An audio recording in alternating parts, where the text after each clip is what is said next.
In this video, we're going to learn how to solve unfactorable quadratic equations, and we're going to do that with something called the quadratic formula. So before we go into what the quadratic formula is and how to use it, let's go over what solving techniques we do know how to use. So there's 3 examples here. We see that this guy here is a linear example because the highest degree of x is 1. Here we have a quadratic example. The highest degree is 2. Or the degree is 2, the highest exponent is 2. And here we've got another quadratic equation because, again, the degree is 2. So taking a look at this guy, what can we do to solve it? Well, we only have one x term, and so all we have to do is isolate for x, and we'll be able to solve it. So let's just isolate the variable. So I'm going to bring the negative 7 onto the other side, and we'll have 5 plus 7 is equal to 2x. So we'll have 12 is equal to 2x, and we can get x completely on its own by dividing by 2, and we're left with x is equal to 6. So here we just isolated for the variable. That's the technique that we used because we only had one term with the variable in it. Taking a look at this guy, this is quadratic. So we know that we can factor in order to find the solutions for a quadratic, but note that this one only has one x term. So the problem is we have to factor when we're stuck with an x squared and an x that we can't combine to make one x. But now we just have one x term. So can we use the exact same techniques that we just did in the previous example? So can we get x by itself? Well, I would move the 12 over so that we have 4 plus 12 is equal to x squared.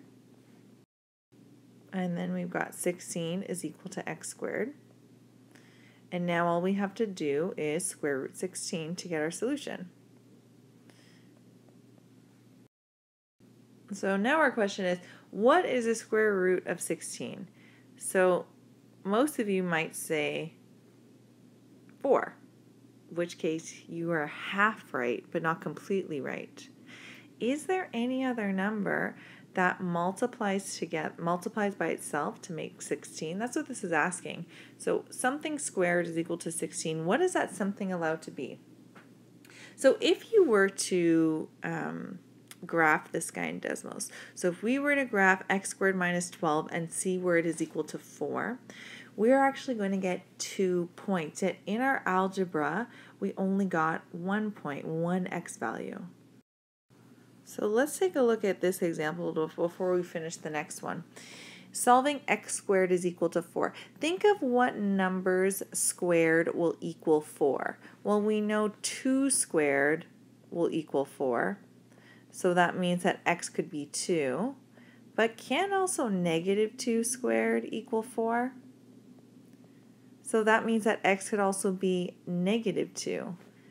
And that's going to be the same for every square root that we take. So if I have x squared is equal to 25, for example, well, x could be equal to positive 5, because positive 5 times 5 makes 25, and negative 5 times negative 5 makes 25. So actually, when we take the square root of something like 4, so if we take the square root of 4 to solve this equation, there's really actually supposed to be a plus or minus in front of it because there's more than one solution, or there could be more than one solution. So this solution would be x is equal to plus or minus 2. So back up to this example right here. When we take the square root of a number, we have to put a little plus or minus in front of it. We might end up throwing out one of the solutions if it doesn't make sense in the context of our question, but in this question it makes complete sense to keep it in. So this question again said, what squared minus 12 will equal to 4? And both of these solutions will work. 4 squared minus 12 will equal 4, and negative 4 squared minus 12 will also equal 4. So remember, when we're taking the square root of a number, even if we've never done it like this before, there's actually 2 solutions. So if we draw a square root sign, we've got to put a plus or minus in front of it so that we get both solutions. So we've so far solved 2 different equations, And the methods that we used for both of them were pretty much the same. We really just used opposite operations and isolated for the variables. Here we remember if we're taking the square of a number, we got to put a plus or minus in front of it. Now let's take a look at this last guy here. Can we use the same techniques we used in the first two examples? Well, here we've got two different terms that have x in it and we can't combine them. So no, we can't. The only way we know how to solve this is by factoring. So remember with factoring, we need one side to equal 0 so that we can guess and check the solutions of the other side. So first let's just make one slight change. I'm going to change this plus sign to a minus sign. I did a terrible job of that. There we go. So we changed our equation to x squared minus x minus 10. So the first thing I'm going to do, I'm just going to write it out again. So we've got 2 is equal to x squared minus x minus 10. So now we can send our 2 over to the other side. So we've got one side equal to 0. So we've got 0 is equal to x squared minus x, and if we take negative 10 minus 2, we'd get negative 12. So now we just got to factor this. There's nothing that it has in common, so common factoring's out. We've got 3 terms, so we can try to use decomposition. And on top of that, our a value is 1, so we can use the shortcut to decomposition, which is sum and product. So we're looking for 2 numbers that multiply to negative 12 and add to negative 1. And those numbers would have to do something with 3 and 4. Which one would have to be negative to add to negative 1? The 4 would have to be negative. So let's just check. 3 plus negative 4 is going to make negative 1, and 3 times negative 4 is going to make negative 12.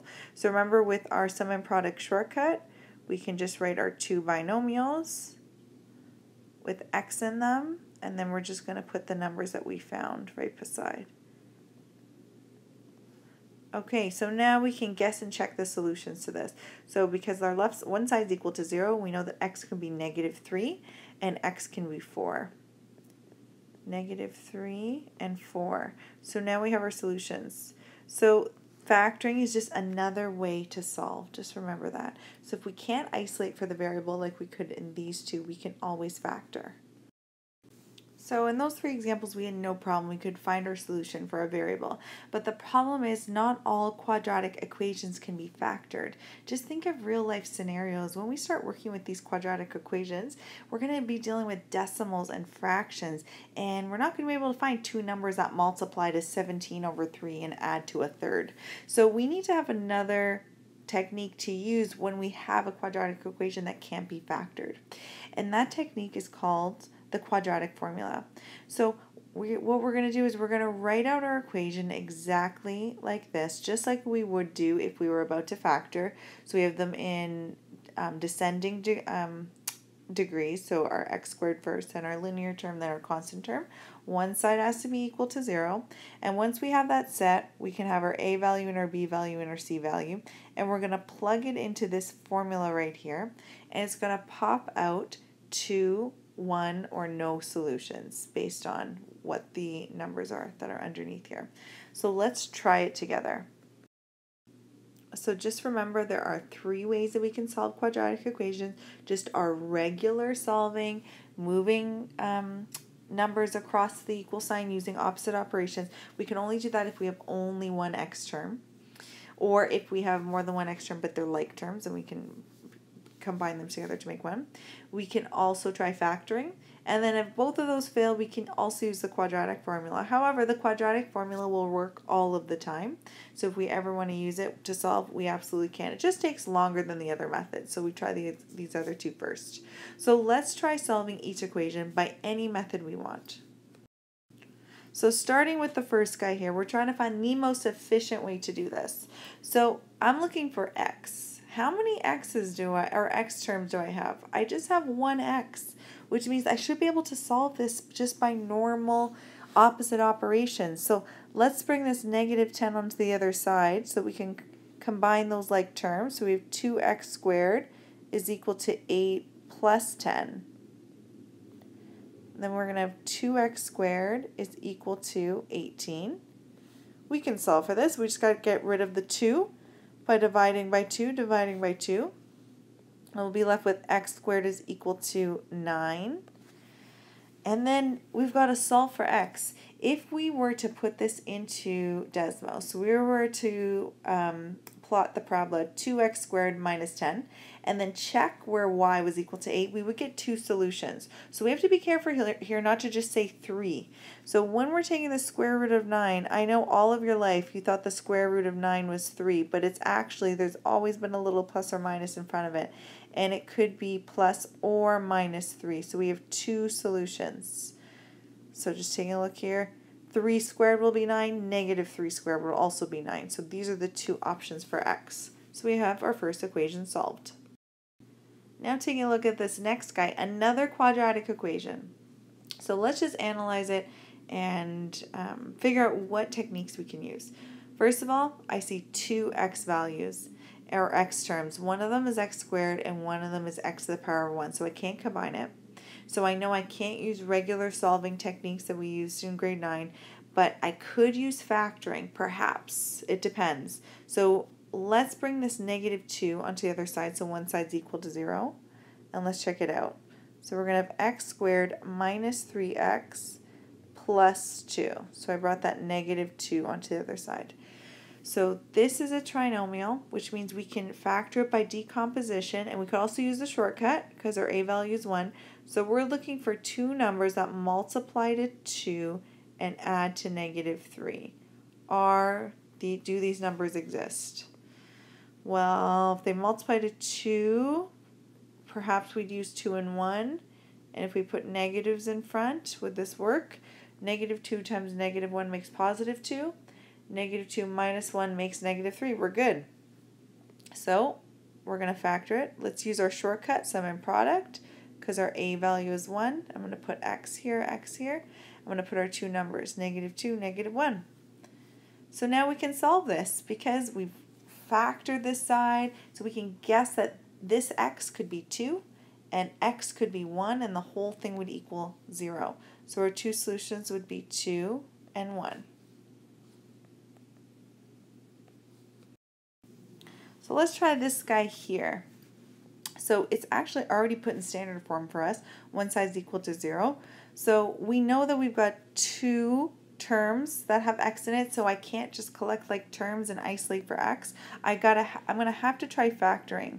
So we're looking for two numbers that multiply to 2 times negative 10, which is negative 20, and adds to 4. Do those numbers exist? Well, we've got 1 and 20, that's never going to make 4. 2 and 10, not going to make 4. 4 and 5, also not going to make 4. This just cannot be factored. It's not factorable. So we've got one more option, which is to use the quadratic formula, which is that crazy formula that I showed you before. Quadratic formula. All right, so we've got the quadratic formula on the first page of our lesson, but it's also right here. So I'm just going to copy it right from this guy here.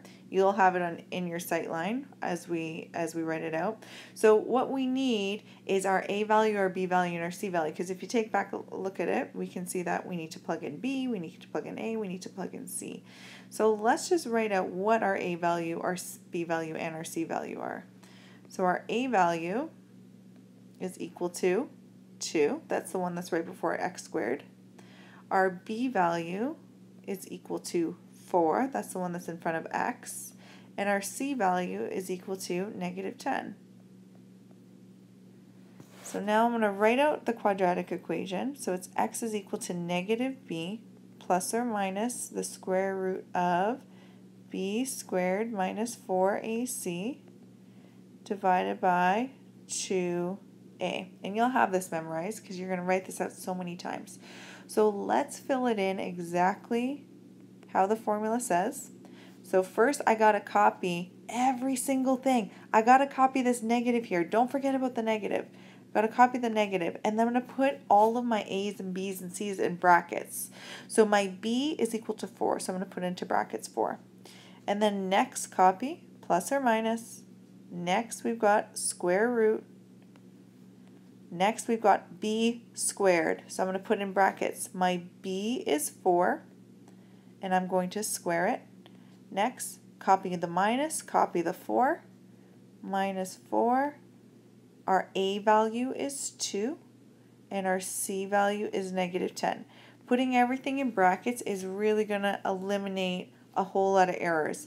A big fraction bar all over everything, not just over the square root, it's over everything. 2a. So I'm going to write 2, and then our a value is 2. So remember, there are implied brackets on the top of this here. Okay, so we've got to work on this guy first before we can divide it by 2 times 2. So my way is, what I always suggest to do first is what is underneath the square root. Don't square root it. Just simplify what's under the square root. Simplify our base and simplify whatever this is going to become, which is just going to be negative 4. Okay, so simplify all the little things like these guys here, but just what's under the square root, and we're going to rewrite it. So we have x, oops, let's change this. We've got x is equal to negative 4, which is going to be negative 4, plus or minus, if you put all of that in the calculator, you'll get 96. So I just did 4 squared minus 4 times 2 times negative 10, and press equals and you get 96. If you're using BEDMAS, 4 squared, do that first, do your multiplying next, and then subtract them. And then we have all over 2 times 2 is 4. We're almost at our solution. Now you're sort of understanding why, if we can factor, we do factor, because it's a lot faster than all of these steps. But you will get faster at it. Okay, we still gotta make this make sense. So x is equal to negative 4 plus or minus the square root of 96 divided by 4. What the heck does this mean? Well, this plus or minus tells us that there's 2 options for x. So we have an x1 and x2. I'm going to write x1 here. x1 is going to be negative 4 plus square root of 96 over 4.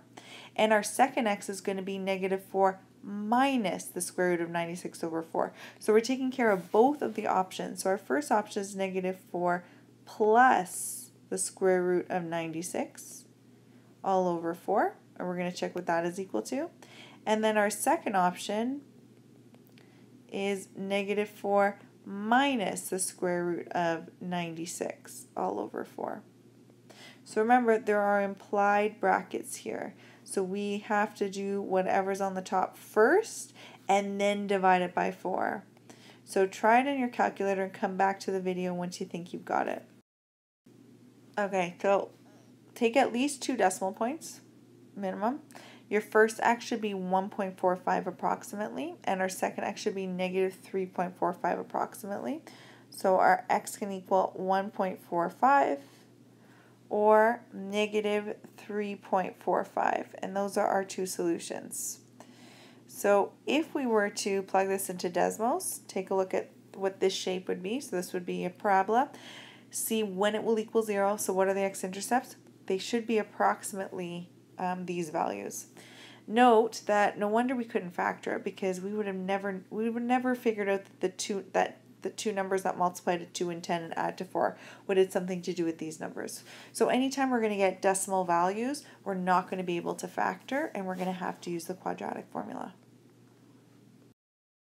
For our last example, let's try this crazy guy here. So we've got a whole bunch of crazy stuff going on here. Note, if I try to find any patterns, I don't see any similarities between our 2 binomials, so I don't think that there's any common factoring. So all we have left to do is just expand and simplify. So I'm going to expand that 3x in, I'm going to expand that negative 4 in, and let's just see what happens. So first we have 15x squared, and then we have minus 3x times 4 is negative 12x, plus 2x is equal to x squared minus 4x. And then I've got negative 4 times negative 3 is plus 12. And I already can see I have more than one x term. It looks like we have 1, 2, 3, 4, 5 x terms, but I know that the ones with x's, x to the power of 1, will simplify together. And the ones with x to the power of 2 will simplify together. But I still have an x squared and a linear x. So I know I'm going to have to try factoring or the quadratic formula. So let's bring everything onto the left side and see what happens. So I'm going to send all of these guys to the left, and we're going to have 15 x squared minus x squared. And then we've got our negative 12x, and our negative 4x is going to become plus 4x. Oh, and then we also have the plus 2x, almost forgot about that guy. And then I'm going to bring this plus 12 over and get negative 12 is equal to 0. Let's keep simplifying. 15x minus x is going to be 14x squared. We've got negative 12 plus 4 plus 2. We have negative 6x, and then negative 12x is equal to 0. All right, let's make these numbers smaller. They're all divisible by 2. One of two things. Because we have an equation here, I could just divide the whole thing by 2. I could also factor out a 2. Be careful, don't ever divide by an x. So if they all had x in common, don't divide by x, factor out an x, because we're going to be eliminating one of the solutions. So I could divide by 2, or I could just factor out a 2. I'll just factor out a 2 so that you remember not to divide by an x if we do get the chance to do that. So I've got 7x squared minus 3x minus 6 is equal to 0. And now I can take these guys here and see if I can find two numbers that, I'm going to try decomposition, multiply to negative 42, because that's what 7 times negative 6 is, and adds to negative 3. And are there such numbers? The answer is no, not factorable. So let's see if there are solutions. So now that we've determined it's not factorable, let's try the quadratic formula. So it's this big guy over here. First, let's figure out what our a value, our b value, and our c value is. We've got two options. We could use these a values, b values, c values, or we could use these guys here.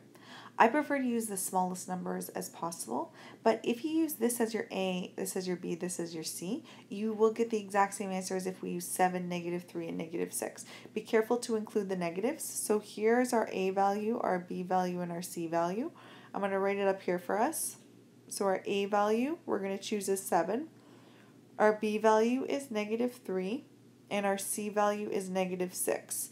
If you were to use 14, negative 6, and negative 12, you should get the exact same answer. So let's start filling in our formula. Because it's right in front of me here, I'm just going to start to actually fill it in. So what is the first thing we need to copy? And don't tell me it's b, because it's a negative sign. We got to put a negative sign first. And then I'm going to fill in for b. Our b value happens to be negative 3 this time. So we have two negatives sitting beside each other. We're going to deal with that later.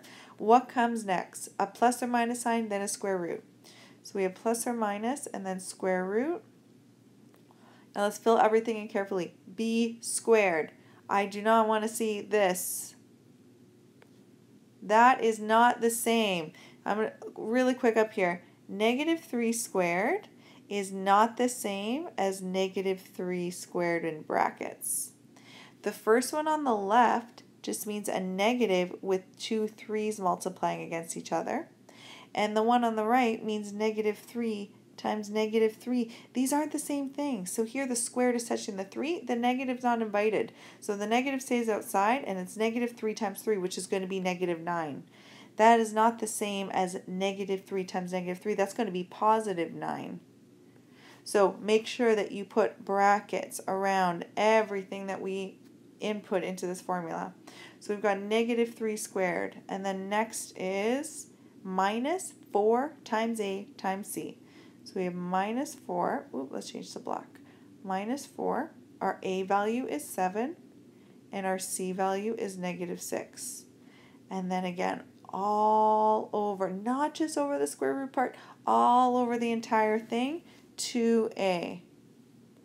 So 2 and our a value is 7. So again, I highly recommend doing this in parts. Simplify what's underneath the square root, and then simplify these little guys here. Okay? So let's do it. We have x is, oops, that's not right. Let's change this. Okay. We've got x is equal to negative 3 is just going to be positive 3. So we have 3 plus or minus the square root of, I got 177. Hopefully I didn't make a mistake. All over 2 times 7, which is 14. So now we have our two options for x. Our first x value is going to be 3 plus our square root, 177, all over 14. And our second x value is going to be 3 minus the square root of 177, all over 14. So again, this plus or minus gives us two options. Here's our first option. Here's our second option. Remember, when you're plugging into your calculator, there's implied brackets up here. So make sure you do what's up top first and then divide it by 14. So try it in your calculator and come back once you think you have the solutions. Did you get the same answers as me? Hopefully I didn't make a mistake. If not, I'm sure someone will correct me. But their first solution, if we're rounding to two decimal places, should be 1.16, and our second solution should be negative 0.74. So our final solutions are x can be 1.16 or negative 0.74. And those are just approximate because we estimated, and no wonder we couldn't factor it. How could we have ever come up with these numbers on our own? So again, if we were to plug this entire thing into Desmos and then plug this guy entirely into Desmos and see where they were equal, so where the relations hit each other, these would be the 2 points of intersection, or the two x values of their points of intersection. So we could check that.